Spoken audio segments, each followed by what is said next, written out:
Sometimes it's just easier to find an image and just let it set on the screen for a minute so that anyone out there who would take issue with some of the things that we are finding in Antarctica can maybe rethink what they have been told about that continent being solely just wind, ice, rock, and snow, with the occasional penguin or seal.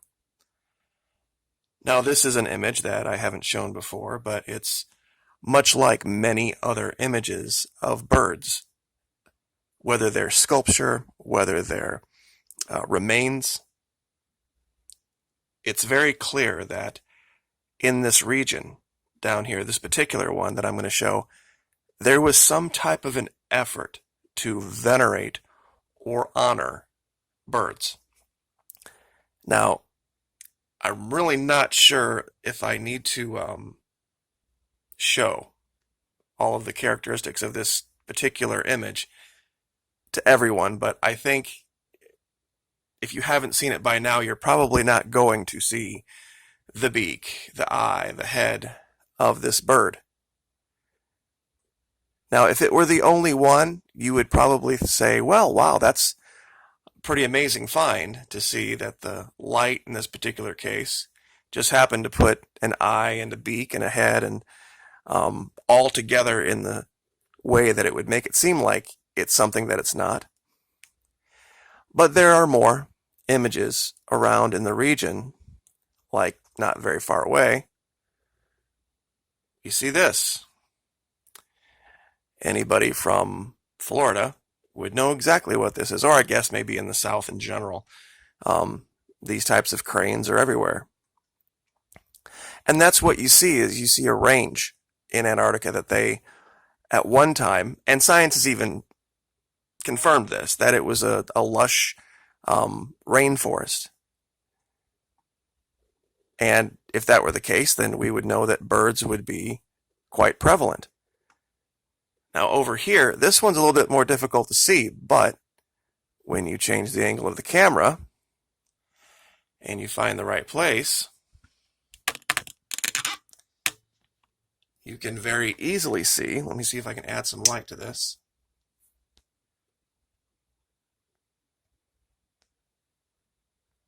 There we go. This image. And you can, of course, see the beak right here. You can see the eye here, the eye here. Very clearly. All over this region. We'll even go over to this area. And once again, for some strange reason, we have what looks like perhaps a modern day image of a hummingbird, or an ancient image of what we would know as a modern day hummingbird. So there was some type of a belief system that kind of fell in line with the ancient Egyptians' worship of Thoth, or Thoth, depending on how you would pronounce that, I guess. And, there's something up here in this cave that I haven't really identified yet, but it's very close to some type of a winged creature. And even directly above this, I didn't even circle it, but back here you can kind of also see the image of some kind of a bird. When you see so many of them in such a small region, and I'll zoom out here, it's almost undeniable that what you're seeing could be some artifact of the imagery. Now, if this were not the only place, then you could probably say it was coincidence. But I will, of course, give you all of these locations, and in Google Earth Pro, you can find them for yourself. But there's another one I wanted to go to, and it's in a whole nother region of Antarctica. And it's more reminiscent of this creature known as a pterodactyl or a pteranodon. Now, they aren't technically birds. They were flying reptiles. But when you zoom in on this region, you can see where this one, there's a what looks like a body of one frozen in the ice. You can see the long wing here, and you can zoom in and you can see the head and kind of this hooked nose that looks a little bit more like perhaps a flamingo.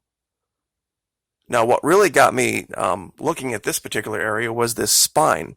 I was going to do a video about these tunnel structures that I have found. I've found evidence, more evidence, not just lines, but actual three-dimensional things that you can see in the snow that look like these subglacial tunnels that have been created down there that they've been using to travel. And all of the ones that I have found from the surface, and this would make sense if you were going to try to construct some type of a way to get around the continent under the ice, you would need to know, generally speaking, with direction of compass where you were, because you couldn't just look up and see the sun or see the stars. So all of these tunnels follow exactly the directions of the compass. They either go 90 to 270 or they go 0 to 180 without exception, which is, you would think, would be almost nearly impossible. Now, also very near to this,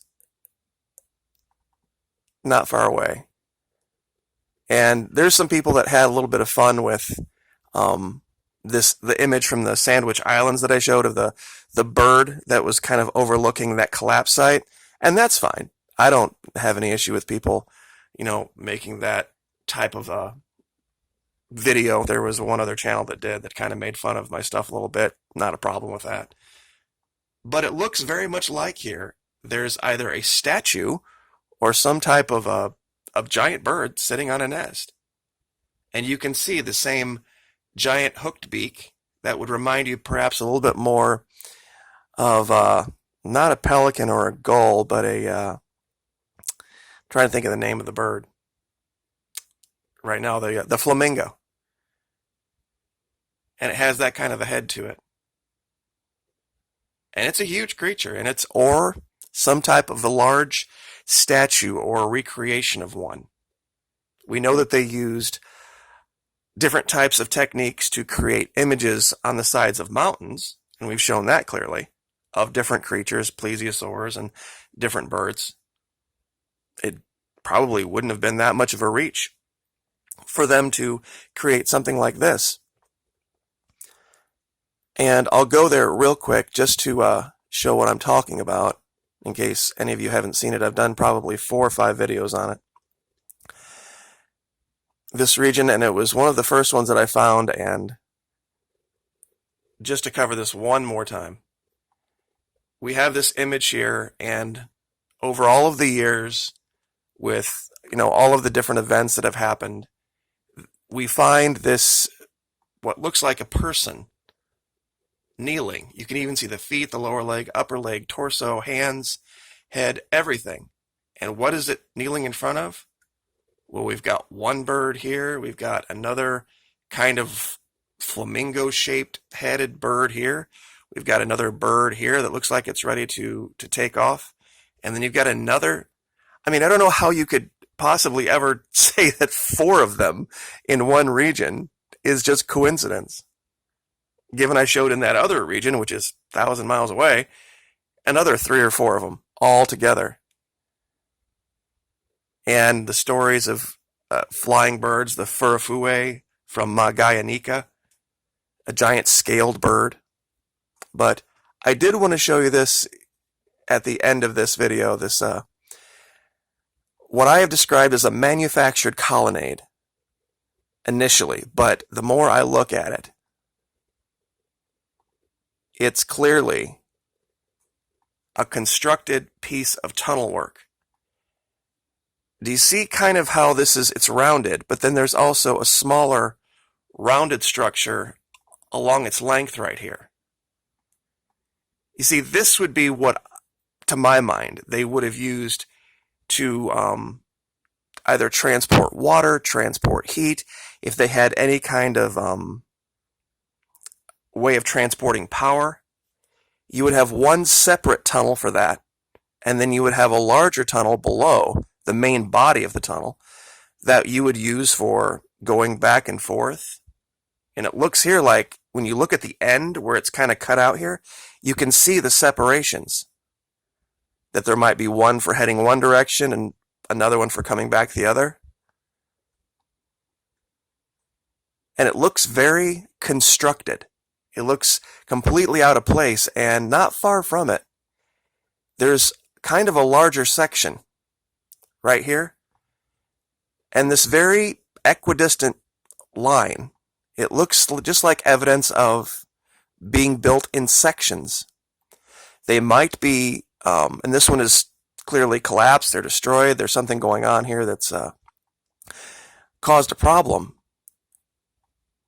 And probably just has to do with the change in the temperature down there, and things are collapsing and they have certain problems. Or this could be evidence of what happened initially, the initial problem down there that caused the collapse of the civilization. And now we're just seeing the evidence of it being revealed because of the change in the climate, at least in Antarctica. So, seeing things like this and seeing things, let me see if I can go to that real quick. This is what it looks like uncovered.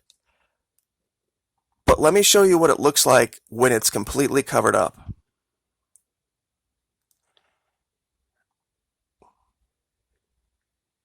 You see, there's all sorts of evidence like this all over down here where you see these, it's on the surface of the snow.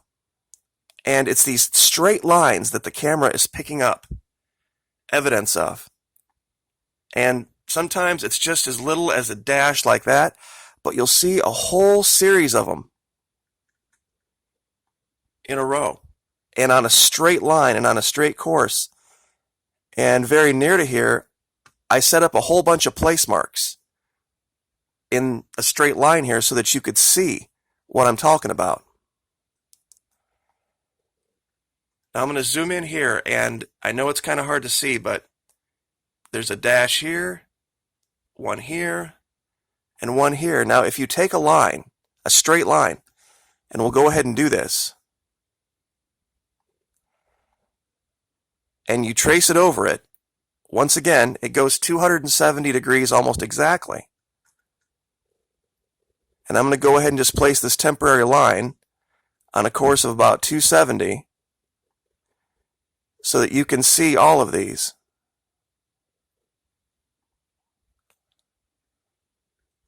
Here's one.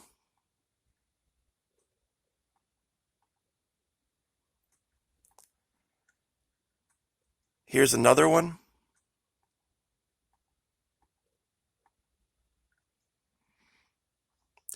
Perfectly straight line.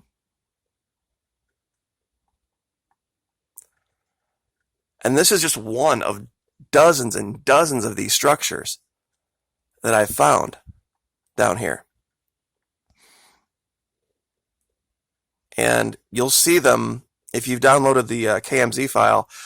I'm sure a lot of you are like, what are all these ridiculous lines he has has drawn everywhere? This region here, I found 6 of them that were, it's a giant grid. It's this incredible grid, and the distance between them is measured out, delineated, demarcated in nautical miles.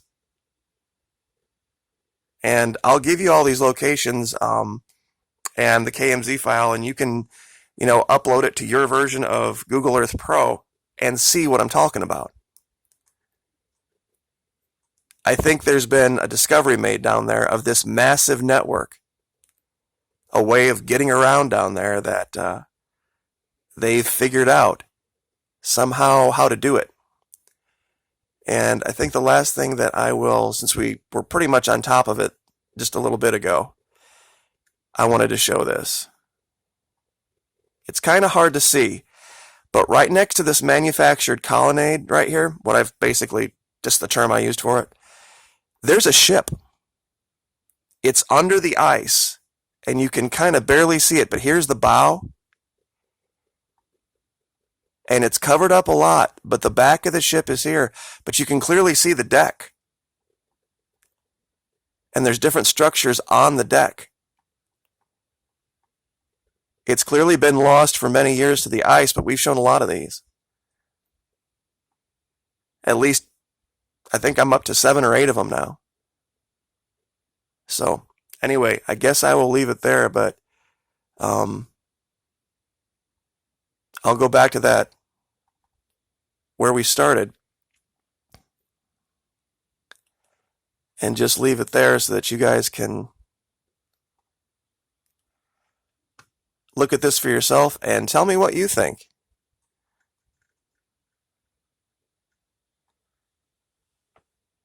That's pretty clear to me. I don't know about you, but anyway, we will leave it there. Like, share, subscribe.